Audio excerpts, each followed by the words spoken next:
오늘은 이제 성욕이 지나치게 많은 사람들의 어떤 특징이 있을까? 관상적인 부분도 좀 나오나요, 선생님? 그럼요. 어떤 그 사람의 어떤 전체적인 것에서 말 그대로 음양의 조화가 얼굴에 나타나죠. 그래서 남자분이 되었던 이런 분들은 대체로 좀 성욕이 강한 남자분들 코가 뭐 잘생겼다 못해서 약간 코가 좀 남들 눈에 크기도 크지만 어쩐지 코가 자꾸 눈에 이렇게 남자들인데도 코가 자꾸 눈에 저 사람 코가 조금 뭐가 하다못해 이 콧망울이 아니면 콧구멍이라도 크든지 아니면 이 금갑이라 그래서 이것이 크든지 아니면 이 준두라 그래서 이것이 쫙 이렇게 좀 더 뻗어서 저 사람 코를 보면 참 뭐 딴 거는 볼 거 없는데 코만 보이네. 얼굴에 비해 그러면 코가 두드러진 거네요. 그렇죠. 얼굴 균형에 비해서 좀 두드러져. 그렇죠. 그래서 사람 눈에 어머 저 사람 보면 참 코밖에 안 보이네 이런 경우. 그 다음에 여자 같은 경우에는 이 눈이 굉장히 옆으로 이렇게 쫙 이렇게 가늘면서 그러면서 눈꼬리가 살짝 이렇게 올라간 사람이 있어요. 약간 고양이상 느낌. 그렇죠. 눈이 이렇게 가늘면서도 위로 이렇게 착 이렇게 지켜 올라가는 그런 눈. 그게 싹 흘리면은 그냥 말 그대로 전설의 고향에 나오는 거기 나오는 구미호 같이 약간 그런 형을 가졌다든가 특히나 여자분들은 이 입이 굉장히 중요합니다. 그냥 도톰하다 못해서 약간 툭 박지면서 엄청 두꺼운 거네요. 그렇죠? 두꺼우면서 우리가 거의 그 여자의 입을 보았을 때 저 입이 입 같지 않고 항문 같다라는 느낌? 우리가 항문을 잘 보지 못하잖아요. 근데 인매가 깔끔한 사람은 그 뭐라 그러나 어떤 정결이나 이런 것이 굉장히 참 순결한 사람이에요. 근데 이 인매가 두툼하면서 어쩐지 좀 이렇게 좀 항문 같다라는 느낌이 있어요. 그러니까 항문이라는 것은 굉장히 이렇게 수축을 잘하죠, 그죠? 근데 입이 그런 입을 가진 사람이 있습니다. 여자분인데 그런 사람은 굉장히 색을 많이 밝히는 사람입니다. 그리고 남녀를 불문하고 이 코가 되었던 요 주변에 이렇게 점이 있는 사람. 뭔가 이게 탁 안 그래도 코가 눈에 띄는데다 점까지 갖다 더해 놓으면 시선 여기만 보이잖아요. 여자들 특히나 또 입 주변에 점이 있는 사람. 식복도 있지만 굉장히 좀 여색이 강하다 그런 사람입니다. 그래서 이렇게 색에 있어서 이제 우리가 보통 여자는 색, 남자는 정력 이렇게 합니다. 그래서 이렇게 좀 많이 좀 그 성욕이 강한 어떤 이런 것도 그 사람의 어떤 사주에도 있지만 사실은 조상의 어떤 직위를 또한 많이 받습니다. 특히나 이렇게 또 좀 남자분 같은 경우에 어떤 그러한 좀 음양의 조화로서 너무 이렇게 문란한 경우가 있거든요. 그래서 한 가정을 가지지를 못하고 또 두 가정도 지키지도 못하고 이 여자 저 여자 막 이렇게 그러다 보면은 마음의 정신을 못 차리는 거죠. 내 마음의 뿌리를 못 내리는 거예요. 그거는 뭐냐 그러면 결국은 그 마음이 귀신 마음이잖아요. 그죠? 그러다 보니 조상의 어떤 주기를 받아서 어떤 조상 중에서 할아버지 한 사람의 할머니 두 분이다. 아니면은 첩을 두었다 막 이렇게 아니면은 밖에 있는 기생을 집에 데려두었단가 이런 조상이 있는 집에 특히나 남자분들 그런 경우가 많습니다. 그래서 자기의 사주에 어떤 그런 것이 있다 보니 특히나 우리는 지금 신을 다루고 있지 않나요, 그죠? 그러다 보니 조상의 주기를 많이 받아서 그 사람은 때로는 좀 아유 내가 좀 안 이랬으면 좋겠는데 난도 모르겠다는 사람도 있어요. 자기가 어느덧 한 여자도 책임도 못 지고 두 여자도 책임도 못 지고 세 여자 네 여자 막 이렇게 그러면서 나이가 어느덧 70이 가버린 사람이 있습니다. 황혼에까지 가서도 옆에 여자는 없어. 근데 과거의 여자는 손으로 헤아릴 수가 없는 거예요. 이러다 보면 결국 나는 뿌리가 없다 보니까 그 과정은 뭐냐 모래 위에 지었는 집과 같아서 그분이 죽고 난 뒤에 누가 그 망자를 위해서 정성스럽게 제사를 드려주고 그 원혼을 달래줄 수 있는 자손들이 누가 있겠습니까?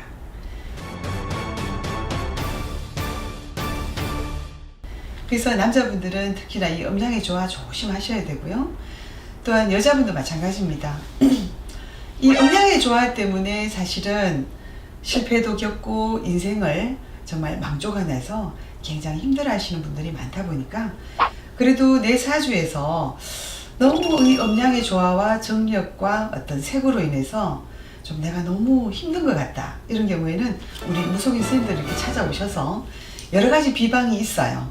부적도 있으시고 또 개인이 기도 등 어떤 공덕을 올리는 부분도 있고 또 어떤 경우에는 우리가 사신제를 통해서 또 큰 어떤 처방을 해서 어떤 그분의 일생을 건져줄 수 있는 어떤 엄청난 그런 좋은 어떤 비방이 있습니다. 선생님 이번 주제가 성욕입니다. 성욕, 성욕이 많은 사람의 특징이나 특징, 그다음에 선생님께서 느끼시는 느끼는 거. 네. 글쎄 내가 뭐 살아오면서 뭐 이렇게 성욕이 많은 사람을 나는 별로 보지는 못했는데 일단은 이제 여기 드나드는 이제 뭐 손님으로다 놓고 보면은 성욕이 있는 사람들은 대체적으로 보면은 좀 기운이 안 좋아. 그러니까 여기서 말하는 성욕이라는 거는 적당한 성욕, 나랑 뭐 확실한 어떤 그런 배우자가 됐든 이런 정말로 사랑하는 사람이 됐든 이런 성욕이 아니라 그냥 뭐 되고 말고 뭐 무분별한 그런 성욕을 얘기를 하는 거야. 근데 일단은 안색이 안 좋아. 그리고 그런 사람 들어오면은 막 이 사람이 어지러워. 기운이 안 좋지 당연히. 생각을 해봐. 그냥 이 사람 저 사람 만나갖고 뭐 그런 거를 한다고 생각. 그 사람한테 좋은 기운이 있겠나? 없다. 일단은 막 부정이 많겠지 그 사람 몸에. 약간 속도 막 미글미글거리고 막 토할 것 같고 머리도 웅하고 어지럽고 막 온통은 머릿속에는 부정밖에는 안 끼지 안 보이는 게 없지. 그래서 뭐 이렇게 놓고 이제 점을 보다 보면은 이제 뭐 이런 사람이 있어 보면은 저는 희한하게 그거를 뭐 며칠에 한 번씩은 꼭 해야 되고 뭐 이런 사람들도 있고 자기 성향을 얘기하다 보면은 뭐 스트레스를 그걸로 푼다는 사람도 있고 이런데 나는 좀 사람은 생각하는 존재잖아, 그제? 그럼 그런 좀 기본적인 성욕도 좀 다스릴 줄 알아야 되는 게 아닌가 이렇게 생각한다. 이게 기운이 안 좋아 일단은. 조상의 영향도 있지. 영향이 어. 어느 정도까지 있을까요? 내가 볼 때는 한 반 이상이 있을 수도 있어. 타고나기를 그렇게 타고난 사람도 있지만 내가 경험으로 한 바는 원래 이제 막 성욕으로다가 미친 듯이 막 그런 거를 했던 사람이 차분해지고 한마디로 좀 이렇게 점잖해진 사례를 내가 많이 봤거든. 아, 그쪽으로 지금 전혀 생각이 안 나고 편안합니다라고. 그거는 우리가 이제 청춘이라 그래갖고 결혼을 못하고 가신 분들은 일단 어떤 그런 거에 대한 한도 있잖아. 그런 분들이 자손 몸에 와가지고 이제 어떤 자손의 몸을 빌어서 그런 거에 대한 재미를 보는 거지. 그러니까 그런 분들을 잘 다스려갖고 보내고 나면은 그 자손이 편해지지. 정말 그 어떤 자손의 얘기는 막 그냥 생각을 안 하려고 해도 자꾸 막 생각이 나고 이런다고 얘기하더라고. 그쪽으로다가. 어떻게 보면 조상병일 수도. 그렇지, 그럴 수도 있지. 그렇게 치부할 수도 있어 우리가. 뭐 다 그런 건 아니지만 막 청춘에 한만케 가신 분들이 그 자손한테는 모두 와가지고 그 자손을 막 자꾸 뒤흔들어서 원래는 그런 자손이 아닌데 그쪽으로다가 막 좀 이렇게 힘들게 살아갔던 그런 자손들이 있긴 있어. 근데 또 인간이 그런 것도 있긴 있어. 근데 뭐 이거는 전부 다 조상의 문제다 이렇게 얘기는 할 수는 없지만 조상의 영향도 있다는 거지. 조상의 영향은 한 반 이상. 반 이상 돼. 실제 인간의 잘못. 그치. 인간이 조금 본능적으로만 행동하는 것도 있지. 왜냐면은 조상이 와서 쥐 흔들어도 그렇게 안 하는 자손들도 있거든. 청춘에 조상이 왔다 치더라도 그제. 그거는 조상이 흔들려고 하지만 인간의 중심으로다가 그거를 이겨내는 거잖아, 그제. 조상이 막 흔들어갖고 이렇게 하는 자손도 있고 인간의 문제도 있고 나는 그렇다고 봐. 반반이라고 봐. 성욕이 많은 관상도 있는. 글쎄 뭐 딱히 관상이라기보다도 뭐 우리가 뭐 통상적으로 책 같은 거 보면은 뭐 이렇게 생긴 입술 뭐 이렇게 생긴 눈 이런 사람들이 뭐 성욕으로다가 뭐 이런 사람들이다 얘기하는데 내 볼 때는 그냥 우리는 느낌 이 사람은 좀 이렇게 했구나 저렇게 했구나 우리는 기운 느낌으로 보지. 뭐 관상 공부를 정확하게 한 건 아닌데 선생님들은 뭐 관상 공부를 하거나 이런 분들은 거의 없잖아. 나중에 이제 책으로서 자기가 도움이 될까 봐 이렇게 보는 거지. 그러니까 우리는 그냥 딱 봤을 때 그냥 그 사람의 기운 느낌으로 이 사람이 이렇게 했구나 저렇게 했구나 아니면은 이 사람이 인간의 문제구나 아니면 조상의 문제구나 그거를 판단을 하고 가려내지. 적당한 성욕은 적당한 성욕은 건강한 삶이지. 자, 적당한 성욕은요 건강한 삶이고 또 서로 부부간에는 또 화합도 하고 또 금수도 좋아지는 비결이니까 적당한 성욕은 꼭 필요하다고 생각합니다, 여러분. 저번에 그 바람 피는 남자 관상. 네. 만나지 말아야 돼. 그게 지금 이제 점점 인기가 올라가고 있어요, 선생님. 그런가요? 네. 그래서 이번에는 성욕이 가득한 관상. 네네. 준비했어요. 열심히 준비했어요. 남자 같은 경우는 이제 머리숱이 적고 머리카락이 가늘고 부드럽고 옅은 색을 띠는 사람이라고 해요. 그리고 눈이 혹은 짝눈이거나 눈 안구 안쪽에 점이 있거나 근데 눈 밑 애교살이 두툼하거나 혹은 남자 같은 경우는 여자는 안 그런데 남자는 이제 주근깨가 있으면 호색하니라 그래요. 여성 편력이 장난이 아니라고 합니다. 관리 잘 하셔야지.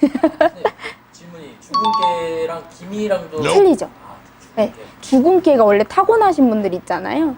그게 그렇다고 해요. 그리고 예를 들어서 코가 얼굴에 비해서 너무 크다든지 콧망울이 옆으로 너무 넓고 혹은 코끝이 두텁고 길이가 아주 길면 길수록 성적인 게 정력가라고 합니다. 밝히고 그리고 입이 큼직하고 아랫입술이 특히 두툼하면 그렇다고 하고 인중이 길고 끝이 긴 사람 네, 그리고 끝이 좁고 이런 식으로 가시는 분들이 많이 그렇대요. 그리고 콧망울이 또 조금 좁잖아요. 그럼 정력이 좋지 않대요. 귀는 단단하고 두텁고 크기는 상관이 없는데 윤기가 흐르고 뚜렷하고 혈색이 돌면 아주 건강한 정력가를 표한다고 해요.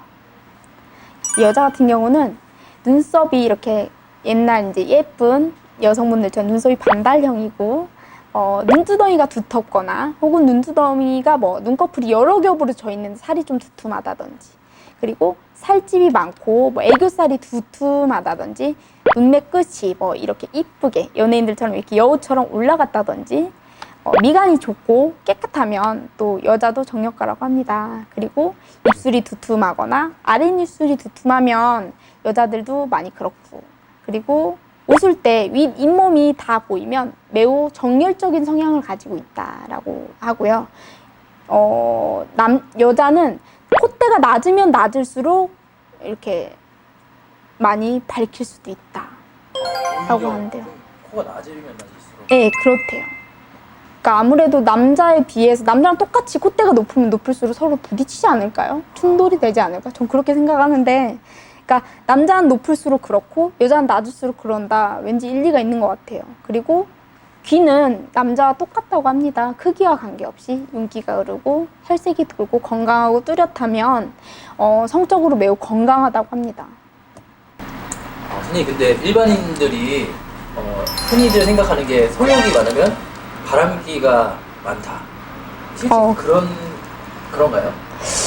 모두가 그럴 수는 없는데요. 아무래도 내 상대가 나는 성욕이 너무너무 넘치고 낮이고 밤이고 난 그러고 싶은데 늘 붙어서 그러고 싶은데 상대가 받아주지 못하면 아무래도 일정 시간까지는 견디고 버티고 이해해주고 납득이야 뭐 가겠지만 일정 시간이 지나면 뻥 터질 수도 있죠. 근데 모두가 그런 건 아니고요. 성욕이 강하다 해서 그런 건 아닌데 성욕을 다른 쪽으로 푸시는 분들도 있어요. 예를 들어 난 성욕이 강한데 뭐 이렇게 동영상을 보는 걸로 뭐 마음의 위로를 삼는다. 예, 아니면 뭐 운동, 웨이트를 한다든지 뭐 여러 가지가 있어요, 사람마다. 그래서 꼭 그런 걸로 인해서 바람을 핀다는 거는 그냥 핑계에 불과하지 않을까 싶은데. 선생님 그러면 성욕과 속궁합 관계가 많이 있나요? 뭐 그런 사례는 많이 본 건 아닌데요. 너무 성욕이 강한 사람들이 만났다든지 너무 성욕이 강하지 않은 사람들이 만났다든지 전 그게 오히려 더 안 맞을 것 같거든요. 그냥 꼭 성욕과 속궁합은 관계가 없다고 저는 보이거든요.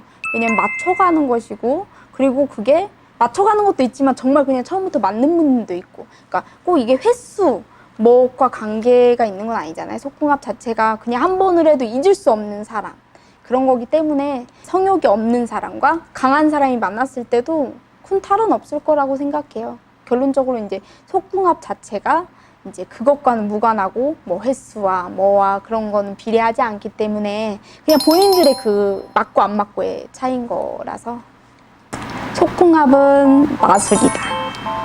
감사합니다. 유정신이었습니다.